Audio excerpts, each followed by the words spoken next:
Assalamualaikum warahmatullahi wabarakatuh. Sahabat-sahabat Radio Islami, Alhamdulillah, segala puji hanya milik Allah yang telah memberikan kita cahaya iman dan menurunkan kepada kita sosok suri teladan yang sempurna, Rasulullah Muhammad sallallahu alaihi wasallam. Kita kembali dalam serial konten penuh makna dari channel kesayangan kita, Radio Islami, membedah kitab Asy Syama'il Al-Muhammadiyah karya Agung Imam At-Tirmidzi rahimahullah, kitab yang mencatat dengan penuh cinta tentang sifat-sifat Nabi kita yang mulia, dari ujung rambut hingga ujung kaki.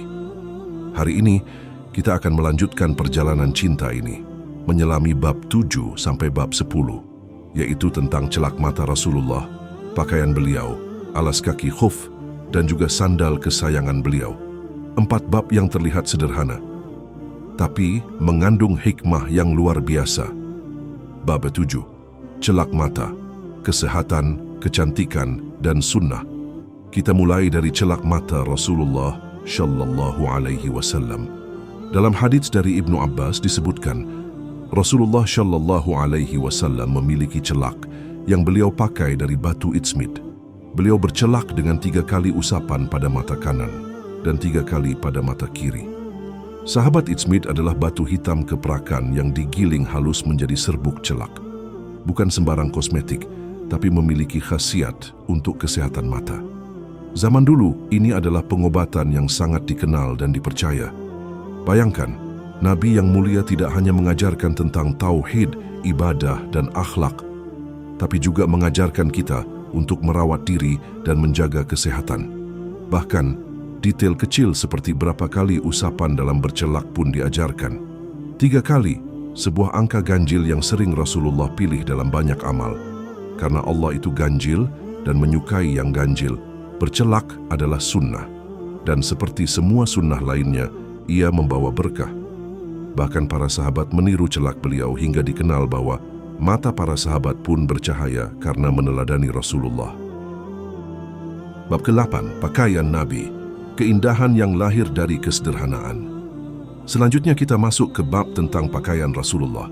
Rasulullah sallallahu alaihi wasallam bukan orang yang hidup bergelimang kemewahan, tapi dari pakaian yang beliau kenakan, kita melihat kemuliaan, kebersihan, dan ketawaduan. Beliau sering mengenakan gamis, qamish, yaitu pakaian panjang yang menutupi tubuh dari bahu hingga betis atau mata kaki. Jenis pakaian ini dipakai dengan sopan, rapi, dan bersih. Bahkan dalam beberapa riwayat disebutkan bahwa gamis adalah pakaian yang paling beliau sukai. Rasulullah juga memakai izar, kain bawah, dan rida, kain atas, serta mantel dari Yaman yang disebut hibara. Mantel ini tidak mewah tetapi kuat dan nyaman. Yang luar biasa adalah kesederhanaannya. Pakaian beliau sering ditambal. Bahkan disebutkan bahwa baju Rasulullah pernah memiliki lebih dari 10 tambalan. Ini bukan karena beliau tidak mampu membeli yang baru, tapi karena beliau mengajarkan bahwa nilai manusia tidak ditentukan dari seberapa mahal pakaiannya, tapi seberapa bersih dan baik akhlaknya. Beliau juga suka warna putih, warna kesucian. Beliau bersabda, "Kenakanlah pakaian putih, ia lebih suci dan lebih baik." Hadis riwayat Abu Dawud. Namun beliau juga pernah memakai hijau, merah marun bercorak, bahkan hitam. Semua menunjukkan bahwa Islam tidak melarang indah dan variasi selama tidak berlebihan. Bab ke-9, khuf, kaos kaki. Kemudian kita masuk ke khuf, yaitu sejenis alas kaki yang terbuat dari kulit, menutupi bagian telapak kaki hingga mata kaki. Bisa dikatakan bentuknya mirip dengan kaos kaki dari kulit, tapi lebih kokoh dan tahan lama, terutama untuk perjalanan jauh di zaman dahulu. Khuf ini menjadi bagian penting dalam syariat karena Rasulullah memberikan contoh mengusap khuf saat wudhu. Dalam banyak hadits syahih disebutkan bahwa beliau cukup mengusap bagian atas khuf tanpa melepasnya, terutama saat sedang bepergian. Bayangkan, dari khuf saja Islam mengajarkan kemudahan, taisir, dalam ibadah. Jika seseorang berwudu lalu memakai khuf, ia bisa tetap salat tanpa harus mencuci kakinya secara langsung. Cukup diusap bagian atas khufnya. Ini bukan hanya ajaran fikih, tapi juga ajaran tentang praktikalitas, keringanan, dan kasih sayang Allah kepada umat Islam. Dan khuf Rasulullah tentu bukan sepatu mahal, melainkan alas kaki sederhana dari kulit, kuat, ringan, dan nyaman.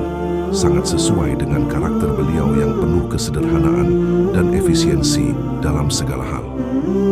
Bab 10. Sandal Nabi, kesunahan dalam hal sepele. Lalu yang terakhir, mari kita bahas tentang sandal Rasulullah. Rasulullah Shallallahu Alaihi Wasallam memiliki sandal yang dikenal dengan na'al. Bentuknya sederhana, 2 tali yang masuk di sela-sela jari kaki, biasanya berwarna tanah atau coklat muda. Diriwayatkan bahwa para sahabat bahkan mencatat bentuk sandal beliau dengan sangat rinci, hingga dalam beberapa kitab seperti Asy Syama'il dan Dalail An-Nubuwah, para ulama menggambarkan bentuk sandal tersebut dengan gambar tangan. Saking cintanya mereka kepada Rasulullah, bahkan bentuk sandal pun ingin mereka tiru. Beberapa sahabat bahkan memakai sandal mirip dengan yang Rasulullah kenakan hanya agar bisa berkata, "Aku telah meniru Rasulullah meski hanya dalam urusan alas kaki." Sungguh luar biasa. Hal yang mungkin bagi kita tampak sepele, tapi bagi mereka adalah cinta yang menghidupkan hati. Sahabatku sekalian, dari celak, pakaian, khuf hingga sandal, kita belajar bahwa Rasulullah adalah sosok yang sangat perhatian pada kebersihan, kesehatan, kesopanan, dan kenyamanan. Beliau bersahaja, tetapi tidak pernah kotor. Beliau sederhana, tapi tetap anggun dan menawan. Beliau mengajarkan bahwa setiap sunnah adalah jalan menuju cinta Allah. Dan jika kita mencintai beliau, maka meniru beliau adalah kehormatan, bukan beban. Jika narasi ini menyentuh hatimu, maka mari kita hidupkan sunnah-sunnah kecil ini dalam keseharian. Bercelak sebelum tidur, berpakaian dengan sopan dan bersih, memakai khuf atau alas kaki yang nyaman dengan niat meniru Nabi, hingga memakai sandal yang sederhana dengan penuh rasa cinta, karena pada akhirnya setiap langkah menuju Rasulullah adalah langkah menuju surga. Like, share, dan subscribe channel Radio Islami agar semakin banyak saudara kita yang mengenal dan mencintai Nabi Muhammad Shallallahu Alaihi Wasallam. Wassalamualaikum warahmatullahi wabarakatuh.